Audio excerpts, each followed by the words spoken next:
Hello everyone, history and earth के एक नए वीडियो लेक्चर में आप सबका वापस से स्वागत है। लास्ट वीडियो लेक्चर में हमने कॉजेशंस एंड जनरलाइजेशन को ऑलरेडी कवर अप कर रखा है। अगर अभी तक उन वीडियो लेक्चर्स को आपने नहीं देखा है तो प्लीज़ उन्हें ज़रूर देखिएगा for better understanding regarding historiography. मैं आपको उन वीडियोस के लिंक ऊपर आई बटन पे प्रोवाइड कर दूंगा एंड इन केस आपको और वीडियोस को भी बेटर देखना होगा तो आप मेरे चैनल पे विज़िट कर सकते हैं एंड उन्हें वहाँ पे देख सकते हैं। आज का जो हमारा टॉपिक है वो ऑब्जेक्टिविटी एंड इंटरप्रिटेशन है। प्राइमरली ये इग्नू के जो मास्टर्स की MHI 3 आपने सुना होगा उसका थर्ड यूनिट है if I am not wrong. And since it's जो ये हिस्टोग्राफी है ये प्राइमरली कंसर्न ज़्यादा होती है with respect to masters to extend bachelors and even जो हाई स्टडीज़ के लिए जा रहे होते हैं उनके लिए। It's not restricted to few of the students only. जिनको ज़्यादा नॉलेज की एक भूख होती है उनके लिए भी बहुत रिलेवेंट है definitely, right. So objectivity and interpretation की बात है, ठीक है।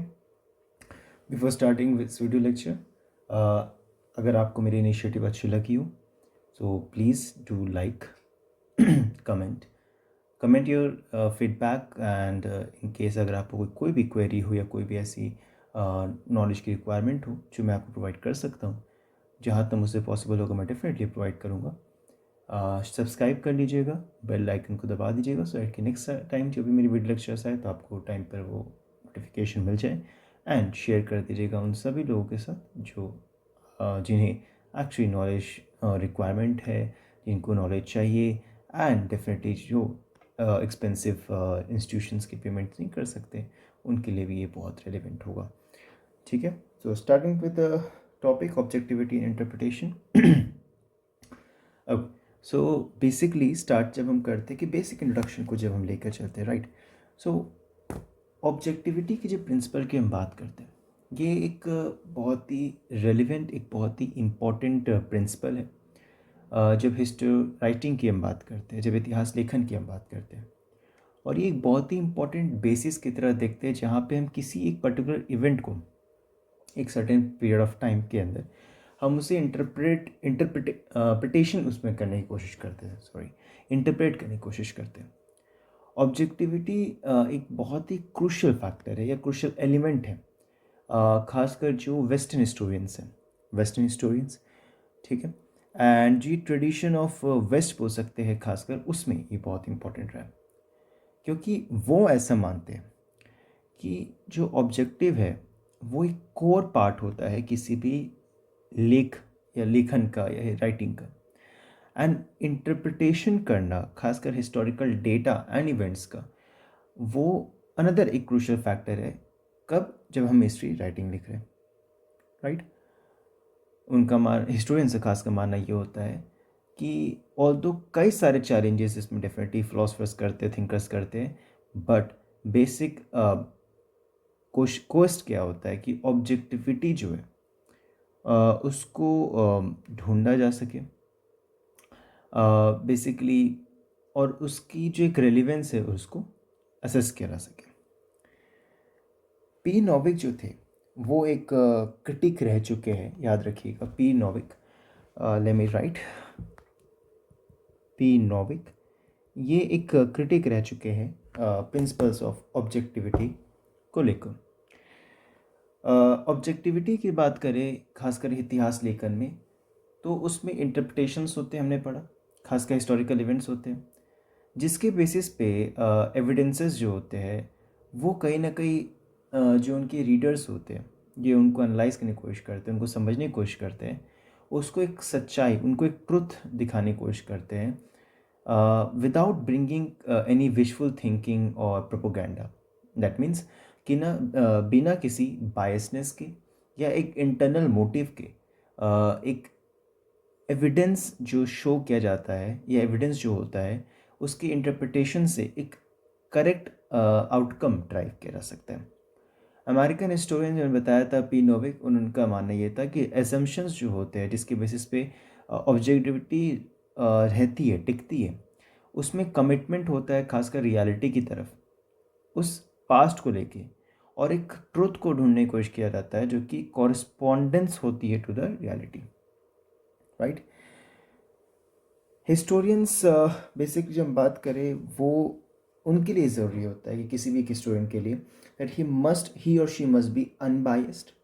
उनको एक अपना जो thought process, see it is very evident कि एक इंसान है, एक इंसान के खुद के थॉट प्रोसेस होते हैं, खुद के एक्सपीरियंस होते हैं, उस केस में वो बायस हो सकता है, राइट। किसी रिलीजियस पर्सपेक्टिव से, पॉलिटिकल थिंकिंग पर्सपेक्टिव से, आइडियोलॉजिकल पर्सपेक्टिव से, and so on and so forth. But being an historian, it's a compulsion to a larger extent definitely कि आपको अनबायस्ड होना पड़ेगा, न्यूट्रल होना होगा अपने स्टैंड पे, सच्चाई को ढूंढने की क्षमता होनी चाहिए, एंड जुडिशियल क्वालिटीज़ होनी चाहिए जहाँ पे आप कंक्लूजन को बैलेंस कर सको।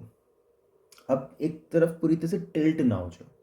अगर मुझे ए पसंद है तो मैं इंटेंशनली ए की तरफ ज़्यादा टिल्ट करूँगा, that should not be done. और उससे क्या, एक हिस्टोरियन को क्या नहीं होना चाहिए, उससे एक्सटर्नली इन्फ्लुएंस्ड नहीं होना चाहिए, पॉलिटिकली मोटिवेटेड नहीं होना चाहिए, एंड किसी प्रोपोगेंडा को चलाने की कोशिश नहीं करनी चाहिए। हिस्टोरियंस को एलिजियंस देनी चाहिए, एलिजियंस काइंड ऑफ एक बोल सकते हैं, अपने आप को समर्पण करना चाहिए, उनको ज़्यादा वैल्यू करना चाहिए, खासकर ऑब्जेक्टिव होती है ट्रूथ की, एंड खासकर प्रोफेशनल कॉलिग्स की तरफ जो एक कमिटमेंट शेयर करते एक दूसरे के साथ कि हम कोऑपरेट करेंगे और हमारे एफर्ट्स को एक साथ लेके आएंगे, किस लिए, सो दैट कि लार्जर जो गोल है उसको अचीव किया जा सके। थॉमस हॉस्कल जो कि एक इम्पॉर्टेंट हिस्टोरियन है, let me write the name, Thomas Haskell, ये एक हिस्टोरियन है। उन्होंने अपनी एक राइटिंग थी, उनका एक आर्टिकल था जिसका नाम था ऑब्जेक्टिविटी इज़ नॉट न्यूट्रलिटी, जहाँ पे बेसिक उनका मानना ये था कि ऑब्जेक्टिविटी और न्यूट्रलिटी जो होती है वो दोनों अलग चीज़ें होती हैं, और कोई भी न्यूट्रल इंसान, कोई भी न्यूट्रल पर्सन, बिल्कुल ये मतलब नहीं होता है कि वो ऑब्जेक्टिव भी होगा अपने प्रेजेंटेशन में। तो यहाँ तक चीज़ों को समझना चाहिए, राइट। इन केस अगर आपको कहीं भी कुछ डाउट है तो प्लीज़ वीडियो लेक्चर को रिवाइंड करिएगा एंड वापस से देखिएगा। सेकेंड टॉपिक हमारा जो है इसमें सब सेक्शन है development of principle of objectivity, right. Western historiography की बात करें, वो हमेशा इस चीज़ से डोमिनेट रहा है, एक भरोसे में, एक बिलीफ पैटर्न में, जो पास्ट की रियलिटी है उसको आप हिस्टोरिकली कैप्चर कर सकते हो। मतलब जो भी चीज़ें पास्ट में हुई है उनको आप हिस्टोरिकली समझ सकते हो, उनको कैप्चर करके रख सकते हो। ऑब्जेक्टिविटी, और ये वेस्टर्न स्टूडेंट्स का हिस्टोग्राफी का पार्ट रह चुका है बहुत लंबे समय तक। ऑब्जेक्टिविटी ऑफ जो पास्ट होता है वो चीज़ खासकर बेस्ड होते हैं दो चीज़ों पे, कि पास्ट का जो आप कंटेक्स्ट देख रहे हो कितना रियलिटी को शो कर रहा है, और पॉसिबिलिटी क्या है मिरर रिप्रेजेंटेशन का। मतलब जो चीज़ ऑलरेडी हो चुकी है वो कैसे अपने आप को एज इट इज़ प्रेजेंट करने की क्षमता रखता है, राइट। तो इन दो चीज़ों पे ऑब्जेक्टिविटी बेस्ड करती है। कॉरेस्पॉन्डेंस जो हमें देखने मिलता है दो चीज़ों के बीच में, इंटेंशन एंड एक्शन लोगों के। हिस्टोरियंस कोशिश करते हैं कॉम्प्रीहेंड करने की उस मेंटल वर्ल्ड को जो लोगों के बीच में रहा होगा, वो मेंटल सिनारियो को जो लोगों के बीच में रहा होगा पास्ट में। जब मॉडर्न साइंस का डेवलपमेंट हो रहा है एंड होगा, एप्लीकेशन हमें देखने मिलता है उस चीज़ का डिफरेंट पीरियड ऑफ टाइम पे, हमें कई सारे डिफरेंट ह्यूमन नॉलेज के बारे में अंडरस्टैंडिंग मिलती है, एंड इसी में देखने मिलता है जो पॉजिटिविस्ट्स होते हैं वो एसर्ट करते अपने क्लेम को और ज़्यादा मजबूती से, राइट। ऑगस्ट कॉम्टे की बात करें, वो फाउंडर थे पॉजिटिविज्म के। ये एक इंडक्टिव मेथड है जहाँ पे नेचुरल साइंस का इस्तेमाल होता है, जिसको अप्लाई किया जाता है इतिहास में, हिस्ट्री में और ह्यूमैनिटीज़ में in general, right. Is claim for scientific status इंसानियत के लिए, ह्यूमैनिटीज़ के लिए, इंसानियत के लिए, ह्यूमैनिटीज़ के लिए, जो humanities as a subject resource में बात करें तो वहाँ पे साइंटिफिक स्टेटस का को क्लेम करने का पार्ट होता है पॉजिटिविस्ट का। ही बिलीव कि जो भी समाज है वो पास करता है तीन मेजर स्टेजेस ऑफ डेवलपमेंट को लेके। एक होता है थियोलॉजिकल, एक होता है मेटाफिजिकल, और थर्ड होता है पॉजिटिव स्टेज, राइट। थियोलॉजिकल और फिक्शन स्टेज जो होता है वहाँ पे इंसान के दिमाग को माना जाता है कि बच्चे की तरह होता है, वो एक इन्फेंट होता है। और जब आप ज़्यादा कुछ सोच नहीं सकते, डोंट टेक मी रॉन्ग, जब आप अपने दिमाग को इस्तेमाल नहीं करते हो, आप सुपर नेचुरल एलिमेंट से बहुत आसानी से बिलीव कर सकते हो, राइट। तो वो जो एक फेज़ आता है उसको थियोलॉजिकल फेज़ कहते हैं। मेटाफिजिक्स या एब्स्ट्रैक्ट की बात करें तो वहाँ पे एडोलिसेंट या काइंड ऑफ एक मिड स्टेज माइंड की तरफ हम देखते हैं, जहाँ पे आप नेचुरली जो चीज़ें हो रही होती है उस पर फोकस करने की कोशिश करते हैं। और जो पॉजिटिव स्टेज होता है जिसे मेच्योर स्टेज ऑफ माइंड कहते हैं, वहाँ पे आप एक्चुअली मेच्योर हो चुके हो। एंड एज अ रिजल्ट क्या है, यहाँ पे आप चीज़ों को ऑब्जर्व कर रहे हो, रीज़न कर रहे हो, एक्सपेरिमेंट कर रहे हो, और कहीं ना कहीं चीज़ों को क्वेस्ट कर रहे हो कि एक्चुअली ये है तो क्यों है, कैसे है, क्या है। यानी कि आप किसी और को अपने दिमाग को इन्फ्लुएंस करने नहीं दे रहे हो, आप खुद में इतने सक्षम हो कि आप चीज़ों को एनालाइज करके क्वेश्चन कर सकते हो, राइट। अनदर ट्रेडिशन जो हमें देखने मिलता है वो दिया गया था दो इम्पोर्टेंट स्कॉलर है जिनका नाम है स्कॉलर्स, जिन्होंने नया ट्रेडिशन प्रोवाइड किया था। पहले थे न्यूबर एंड सेकंड थे लियोपोल्ड वॉन रैंकी। रैंकिन ट्रेडिशन, इनके बारे में हम बात करेंगे, राइट। अब न्यूबोर जो थे उन्होंने क्रिटिकल मेथड दिया था हिस्टोरिकल राइटिंग को लेके, एंड रैंकी ने एक्चुअली फाउंडेशन स्टैब्लिश किया था ऑब्जेक्टिव हिस्ट्री की। रैंकिन ट्रेडिशन पे फैक्ट्स पे ऑब्जेक्टिविटी पे फोकस किया गया है कि प्राइमरी डेटा कितना रेलिवेंट हो सकता है, राइट। उसे खुद की क्रिटिसिजम्स है जिनके बारे में भी हम बाद में बात करेंगे। रैंकी हिस्टोरियन का मानना ये था कि एक इतिहासकार का जिम्मेदारी ये होता है कि उसे इन्वेस्टिगेट करना चाहिए इतिहास को, पास्ट को, खुद के टर्म्स में, और अपने रीडर्स को बताना चाहिए कि ये क्यों ज़रूरी था, क्यों इसकी एक रेलिवेंस थी जिसकी वजह से हम इसको समझ रहे हैं। Because this should be understood from this perspective और दिस एंगल कि इतिहास से बहुत कुछ हो रखा है। लेट मी टेक एग्जांपल इस पर्सपेक्टिव से। आपने फॉर एग्जांपल कल कुछ खाया होगा, डिनर पे, ब्रेकफास्ट पे, लंच पे, आप कल कहीं घूमने गए होंगे, राइट। ऐसा आप हर दिन करते हो, बट किसी पर्टिकुलर डे आपने मे बी अपनी फेवरेट डिश खाई, राइट। एंड वो फेवरेट डिश आपने बहुत दिनों बाद खाई। एज रिजल्ट क्या हुआ, you felt better, you felt excited and you were happy. And जब आप 10 दिन बाद या 12 दिन बाद या 1 महीने बाद भी उस डे को आप कहीं ना कहीं रिमेंबर करोगे, why you remember that part, because for you. और मान लीजिए आपकी कोई ऑटोबायोग्राफी लिखी जाती है, बायोग्राफी लिखी जाती है, एंड उसमें वो रिलेवेंट डेटा को आप ज़रूर मेंशन करोगे। Why? Because that was an important part in your life, because that food which you have eaten or which you have ate that day was something essential, because वो आपने आपकी life का एक बहुत इंपॉर्टेंट पार्ट है। अगर आप उस इंटेंशनली देखो ना देखो, दैट्स इंपॉर्टेंट पार्ट। सो आप हिस्टोरिकल राइटिंग में उसे लिखने की कोशिश करोगे टू लार्ज एक्सटेंट, बट बाकी दिनों में आपने क्या खाया, आप कहाँ गए, शायद आप वो उसे मेंशन नहीं करोगे। दैट्स द पार्ट जो रैंक की बताने की कोशिश करते हैं। एक ब्लाइंड फेथ जो रिकॉर्ड में होता है वो होना ज़रूरी है, खासकर प्राइमरी सोर्स पे। किसके ऊपर? आर्केइक, जो पुराने या सेकेंडरी सोर्सेज। प्राइमरी सोर्स या आर्किक सोर्सेज का ज़्यादा महत्व होना चाहिए सेकेंडरी सोर्सेज से, ये रैंकी का मानना था। चीज़ों को क्रिटिकली एग्जामिनेशन करना ज़रूरी है, तब जाके आप उस पर फुल फेथ शो कर सकते हो। अल्टीमेट हिस्ट्री लिखने के लिए ये इम्पॉर्टेंट है कि आपको जितने भी रिसोर्सेज है उसको एग्जॉस्ट कर देना ज़रूरी है। इसका मतलब है कि अगर आप किसी भी डेटा को लिख रहे हो, किसी भी हिस्ट्री को लिख रहे हो, तो ये तब बिल्कुल पॉसिबल नहीं है कि आपने बेसिकली 2-3 लिटरेचर्स पढ़ लिया and still a long way to go, आपने उसको इग्नोर कर दिया and start writing history. That can not be done, वो नहीं होना चाहिए। Ideally shouldn't be done, because आपके जब तक जो रिसोर्सेज है you should exhaust properly and then you should write the history, right? That's an important part जो रैंकी कहना है। लॉर्ड एक्टन एक इम्पॉर्टेंट प्रोफेसर रह चुके हैं, लॉर्ड एक्टन, राइट। ये प्रोफेसर थे और एडिटर रह चुके हैं, खास एडिटर थे कैम्ब्रिज मॉडर्न हिस्ट्री के। उनका ये कहना था कि आज का जो इतिहास है वो उस पॉइंट पर पहुंच चुका है जहाँ पे हर एक इन्फॉर्मेशन हर एक इंसान के रीच पे, एंड हर एक प्रॉब्लम का एक सॉल्यूशन अब कैसे अवेलेबल है अगर आप ढूंढना चाहो तो।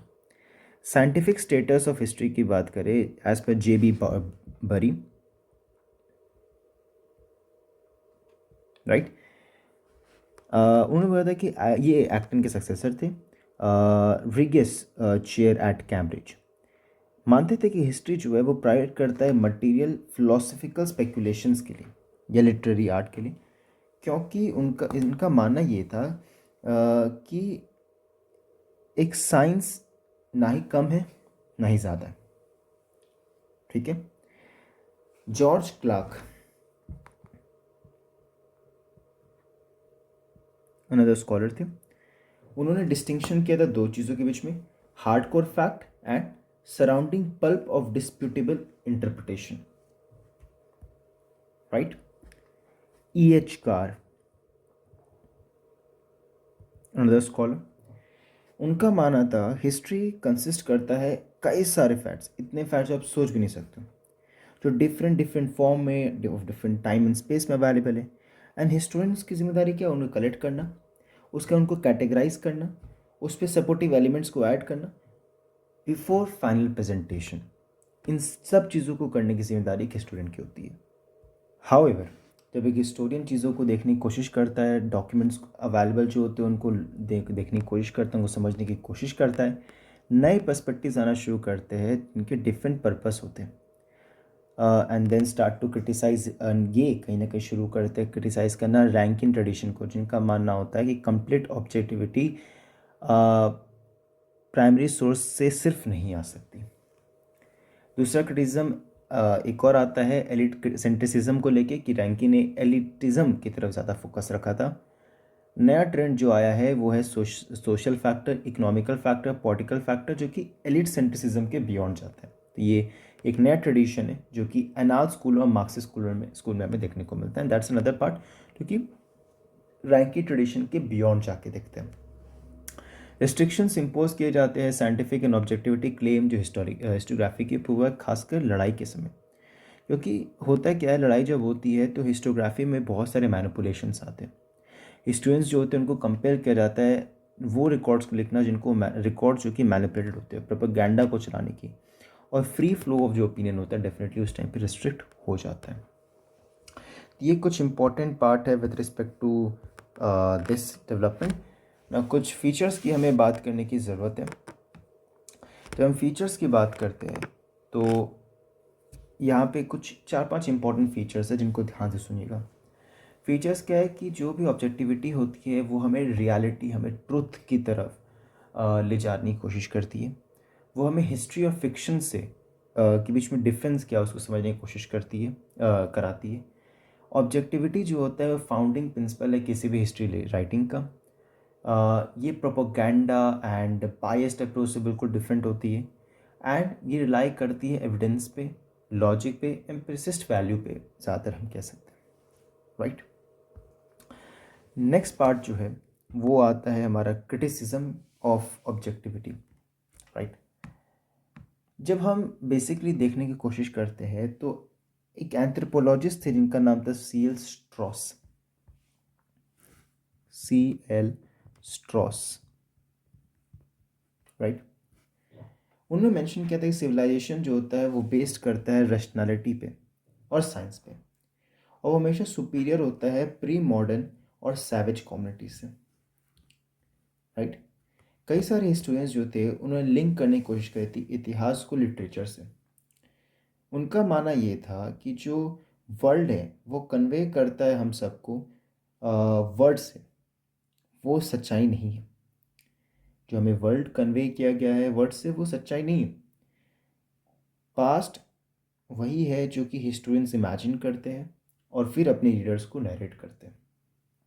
एक पास्ट हिस्टोरियन बनाता है, उसमें एडिशंस करता है एंड एक नए तरीके से इसको प्रेजेंट करता है।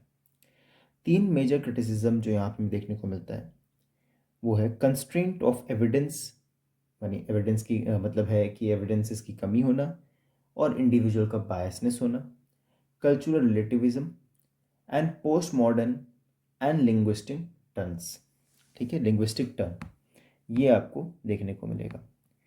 कंस्ट्रेंट ऑफ एविडेंस की जब हम बात करते हैं तो कांट ने एक्चुअली जर्मन फिलोसफर थे कांट, उनका मानना ये था कि उन्होंने एक्चुअली देखा था कि एक्चुअली पहली बात ये है कि वो इनलाइटनमेंट स्कॉलर थे। लेसन कांट की बात, इमैनुअल कांट की बात करते तो, और उन्होंने प्रोपाउंड किया था ideas of quash and Collingwood and कई सारे और भी स्कॉलर्स थे। उसकी मदद से, इनके व्यू पॉइंट्स, इनके आइडियाज़ की मदद से उन्होंने क्रिटिसाइज़ करने की कोशिश करी थी जो नोशन कि जो इंसान, इस दुनिया, जो ह्यूमन वर्ल्ड है और जो नेचुरल वर्ल्ड है, उसको आप एक तरीके से कॉम्प्रिहेंड कर सकते हो, समझ सकते हो। उनका मानना था कि जो रियल वर्ल्ड है एंड वो सारे सब्जेक्ट्स जिनको माना जाता है वो रिकंस्ट्रक्ट कर सकते हैं रियलिटी को and invalidity of corresponding truth, not possible are different, right.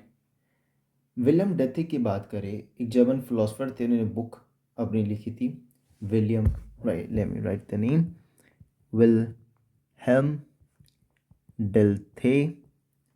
इनकी वर्क थी इंट्रोडक्शन टू हिस्टोरिकल नॉलेज, ये लिखी गई थी अप्रॉक्सीमेट 1883 में। इन्होंने डिफ्रेंशिएट करने की कोशिश करी है साइंस को, हिस्ट्री को, बेस्ड ऑन रिसर्चेस 3 फैक्टर पे।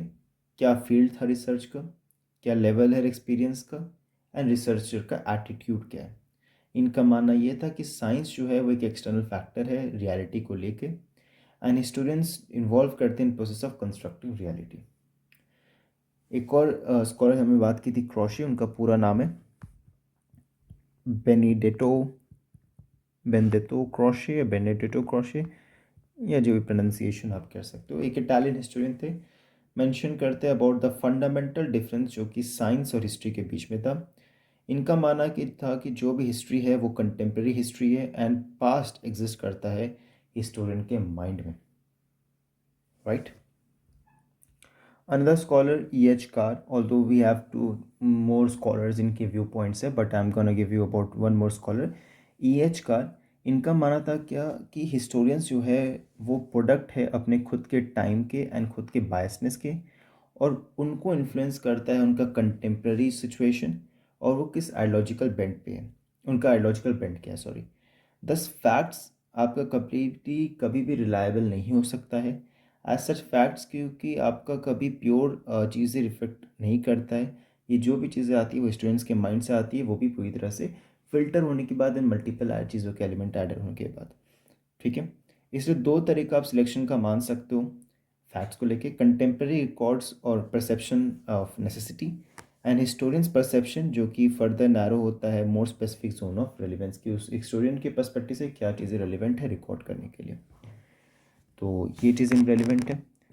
नाउ कल्चरल रिलेटिविज्म आज का हमारा लास्ट टॉपिक है, बाकी रिमेनिंग टॉपिक्स हम नेक्स्ट वीडियो लेक्चर पे करेंगे। कल्चरल रिलेटिविज्म का मानना ये है कि कुछ हिस्टोरियंस, इसमें ये है कि कुछ हिस्टोरियंस 20th सेंचुरी में इन्फ्लुएंस हुए थे एंथ्रोपोलॉजिस्ट क्लिफोर्ड ग्रिट्स के द्वारा, क्लिफोर्ड ग्रिट्स से, सॉरी, क्लिफोर्ड गर्ट्स, राइट। इससे इंस्पायर्ड हुए थे, नार्ग्यू किए थे इंटरप्रिटेशन जो पास्ट का होता है वो इन्फ्लुएंस होता है by the cultural prejudices and social pre occupation.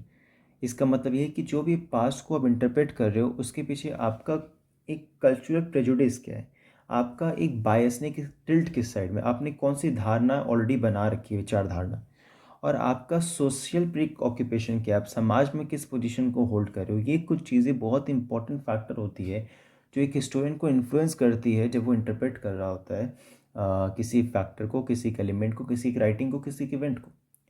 तो ये चीज़ें इंपॉर्टेंट है समझना, राइट। सो आज का हमारा टॉपिक यहाँ तक हमने कवर कर लिया ऑब्जेक्टिविटी इंटरप्रिटेशन को लेके। रिमेनिंग ये 4 टॉपिक्स हम नेक्स्ट वीडियो लेक्चर में डेफिनेटली कवर करने की कोशिश करेंगे, ओके। एंड तब तक के लिए पढ़ते रहिए and please like, comment, share, subscribe, and कोई भी कंसर्न हो do let me know, do follow me on Instagram, and मैं वहाँ रेगुलर बेसिस पे पोस्ट करता रहता हूँ, एंड आपको वहाँ भी वीडियो लिंक्स की लिंक्स मिल जाएंगे, एंड कोई भी अपडेट्स होता है तो मैं आपको इंस्टाग्राम के स्टोरी पे या पोस्ट पे अपलोड कर दूंगा, राइट। सो तब तक के लिए पढ़ते रहिए टिल नेक्स्ट लेक्चर, एंड जय हिंद।